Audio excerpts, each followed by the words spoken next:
आज के इख्तलाफी नोट आने के बाद मैं फिर ये पूछना चाहूँगा, क्या आपको लगता है कि इलेक्शन हो जाएंगे?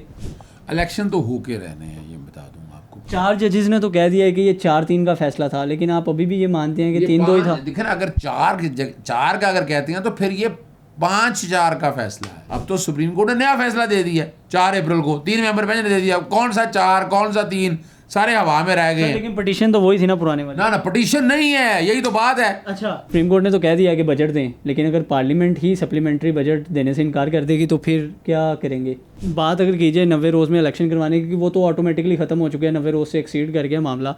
तो आर्टिकल 254 तो कहता है कि जब 90 रोज़ में नहीं हो सकते तो आप आगे भी जाके आइन के तहत करवा सकते हैं, वो भी काम आइनी ही होगा। आज जो एक सुनने में आ रहा है कि एक शहरी ने रेफरेंस भी दायर कर दिया है, उस पर क्या कहेंगे चीफ जस्टिस के खिलाफ? पीएम ने एग्जेक्टिव ऑर्डर इस्तेमाल करते हुए, अपना इख्तियार इस्तेमाल करते हुए फैसले को ही मुअत्तल कर दिया, क्योंकि इसकी माजी में नज़ीर भी मिलती है हमें जब जजेस को बहाल किया गया था। कोई लगता है आपको रास्ता है इलेक्शन डिले करने का इनके पास? एक ही रास्ता है सिर्फ। अस्सलाम वालेकुम जी, फैज़ान चौधरी को आप देख रहे हैं, मेरे साथ मौजूद है माहिर कानून अज़हर सदीक साहब। सर, आज के इख्तलाफी नोट आने के बाद मैं फिर ये पूछना चाहूँगा, क्या आपको लगता है कि इलेक्शन हो जाएंगे? इलेक्शन तो हो के रहने हैं, ये बता दूँ आपको। किसी का ख्वाब, ख्वाहिश, तमन्ना, प्यार, मोहब्बत, उन्स हो तो वो एक अलग बात है। यानी उसका ये दिन पसंद, कोई इस्तिखारा निकाल लिया हो, लेकिन 13 सियासी जमातें हार गई हैं, चीखती चलाती फिर रही हैं। और आज का जो नोट आया उसमें बहुत बड़ी गलतियाँ हैं 3। अच्छा। एक तो इतनी बड़ा ब्लंडर का लफ्ज़ तो नहीं मैं कहता, इतनी बड़ी गलती कहूँगा कि 23 या 24 फरवरी को जब वो नोट तहरीर कर रहे थे, फैसला नहीं है ये नोट है, तो 2 जजेस का जिक्र कर रहे हैं कि जिन्होंने फ़ैसला किया, वो फ़ैसला तो 1 मार्च को किया है। उस वक्त इल्हाम हो गया था या ख्वाब आ गया था, वो बड़ी हैरान कुल बात है। यानी उस तारीख वाले दिन तो ये 2 जजेस ने फैसला किया ही नहीं था जिनका वो जिक्र कर रहे हैं कि डिसमिस इन्होंने की। अच्छा। अगर तो उन्होंने डिसमिस की होती तो फिर तो 5-4 का होना था, तो लेकिन वो तो डिसमिस ही नहीं की। और 9 मेंबर बेंच ने उस दिन जो फैसला किया, ऑर्डर ऑफ द कोर्ट है, वो 5 मेंबर बेंच नया बना, उसने हेयरिंग की और 1 मार्च को फैसला किया। तो ये इन्होंने जो कोई भी इंटरम ऑर्डर पास किया, जिस तरह के भी कोई चीज़ शक्ल दी उन्होंने, वो वहीं ख़त्म हो गई, वो रहा कुछ नहीं उसके अंदर, और वो बात ख़त्म हो गई। और क्या आप कह सकते हैं कि अच्छा ख़त लिखा है। अच्छा एक ख़त तहरीर किया है उन्होंने। सर, अब 4 जजेस ने तो कह दिया है कि ये 4-3 का फैसला था, लेकिन आप अभी भी ये मानते हैं कि 3-2 ही था? देखें ना, अगर 4 का अगर कहते हैं तो फिर ये 5-4 का फैसला है।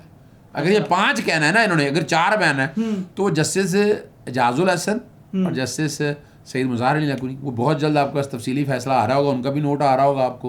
वो नोट जब आ जाएगा तो आपको फिर क्या कहेंगे आप? फिर तो बड़ी सीधी सी बात है ना कि उन्होंने उस बेंच वाले दिन जो देखें नया बेंच कॉन्स्टिट्यूट हुआ, तो वहाँ बात ये 5 अब तो बात इतनी सी है, बड़े बड़े अभी कई सीनियर वकील हैं, उनसे पूछ लें, या हमने कभी आज तक नहीं सुना बेंच बनाओ उसमें से एक जज अपना अलग फैसला लिख रहा और वो कहे मैं फैसले पे अमल दरामद कर लूँ। तो वो तो मुझे तो नज़र नहीं आती है। No, there is nothing on record, कोई चीज़ ऐसी रिकॉर्ड के ऊपर नहीं जो ये सजेस्ट करती हो कि ये 4-3 का फैसला है। ये फैसला 3-2 का था और 1 मार्च उस पर अमल दरामद हो चुका हुआ है। अच्छा। अब उसको छोड़ें आप, वो तो पुरानी बात होगी ना। अब तो बात अगली आ गई है। अब तो सुप्रीम कोर्ट ने नया फैसला दे दिया 4 अप्रैल को, 3 मेंबर बेंच ने दे दिया। कौन सा 4 कौन सा 3, सारे हवा में रह गए। लेकिन पिटीशन तो वही थी ना पुराने वाली। ना पिटीशन नहीं है, यही तो बात है। अच्छा। ये नई पिटीशन है, नई पिटीशन पे जो इलेक्शन कमीशन है इलेक्शन आगे लेकर गए ना, ये वो वाली है और उसमें फैसला हो चुका है, शेड्यूल आ गया है। अब पैसे दें, आप मरे पड़े हैं, डाउन हाल कोई नहीं है उनका, और उनका शर्म कोई नहीं है, इस्तीफ़ा मांगते मेरे डो मरे, ये मरियम और जैसे 2 नंबर लोग, शर्म ही कोई नहीं है इन लोगों को। सर, लेकिन सुप्रीम कोर्ट ने तो कह दिया कि बजट दें, लेकिन अगर पार्लियामेंट ही सप्लीमेंट्री बजट देने से इनकार कर देगी तो फिर क्या करेंगे? देखिए, पार्लियामेंट ने तो बजट नहीं देना, ये बजट देना है सेक्रेटरी फाइनेंस ने। सेक्रेटरी फाइनेंस देगा नहीं तो तौहीन अदालत आ रही है। अच्छा, और जस्टिस अदल के फैसले में एक चीज़ और ज़हन में रख लीजिएगा, वो पता होनी चाहिए आप सब लोगों को, उन्होंने उस फैसले में लाहौर हाई कोर्ट के सिंगल जज के फैसले को मान लिया। बिल्कुल ऐसे माने। और वो लिखा हुआ है कि आपने 90 दिन के अंदर इलेक्शन कराने और इलेक्शन कमीशन ने मुशावरत के साथ डेट देनी है। तो डेट आ गई, बात ख़त्म हो गई। वो फैसला आज भी फील्ड के अंदर मौजूद है। कौन सा लार्जर बेंच, कौन सा फुल कोर्ट बेवकूफ़ बनाने के लिए लगे रहें, लेकिन दाल उनकी गल नहीं रही है।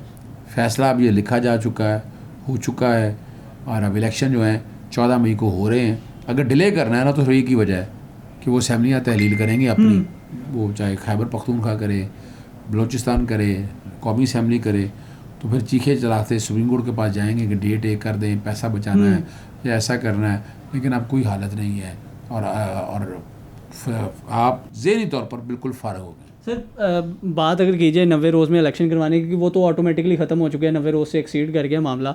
तो आर्टिकल 254 तो कहता है कि जब 90 रोज़ में नहीं हो सकते तो आप आगे भी जाके आइन के तहत करवा सकते हैं, वो भी काम आइनी ही होगा।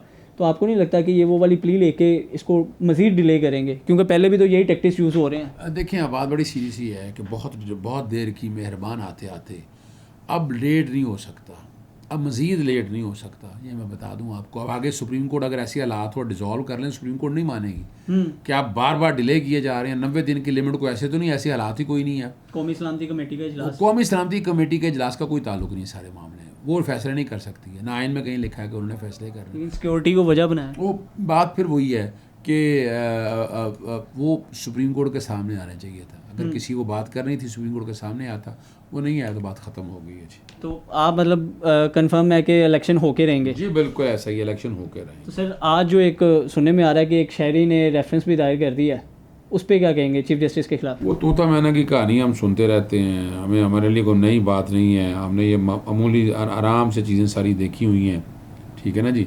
और वैसे भी आप देखें अगर आप चीज़ों को समझना चाहें तो कोई देर की बात नहीं है। जाते जाते किसी का दिल चाहे, शिकायत लगा दी, मैं तुम्हें गालियाँ निकालना शुरू कर दूँ, मैं तुम्हें कौन, निकल जा कमरे से, मैं कौन होता हूँ, मेरा क्या ताल्लुक़ है। वो तो एक हालात और वाक़या देख के बेवकूफ़ बनाने के लिए कोशिश करते हैं, कोई हैसियत नहीं उस रेफरेंस। और सर अगर पीएम ने एग्जेक्टिव ऑर्डर इस्तेमाल करते हुए, अपना इख्तियार इस्तेमाल करते हुए फैसले को ही मुअत्तल कर दिया, क्योंकि इसकी माजी में नज़ीर भी मिलती है हमें जब जजेस को बहाल किया गया था, देखिए ये भी तो एक रास्ता है। देखिए मैं फिर बताऊँ, अब कुछ नहीं हो सकता। वो जाकर कोई ढोलकी बजाएं, भंगड़े डालें और जाकर किसी का सर फोड़ें, अब कुछ नहीं है, बेचारे चीखते चलाते रहेंगे, इसी तरह रोते पीटते रहेंगे, रास्ता नहीं मिल रहा है इन्हें। लेकिन कोई लगता है आपको रास्ता है इलेक्शन डिले करने का इनके पास? एक ही रास्ता है सिर्फ, असम्बलियाँ देख ली, या कोई यहाँ पर जलजला ले आएँ, अच्छा, या कोई जंग करा दें यहाँ पर, या कोई तूफ़ान ले आएँ यहाँ पर, सैलाब ले आएँ यहाँ पर, या किसी को कत्ल करवा दें यहाँ। बस मुझे तो और नज़र नहीं आता।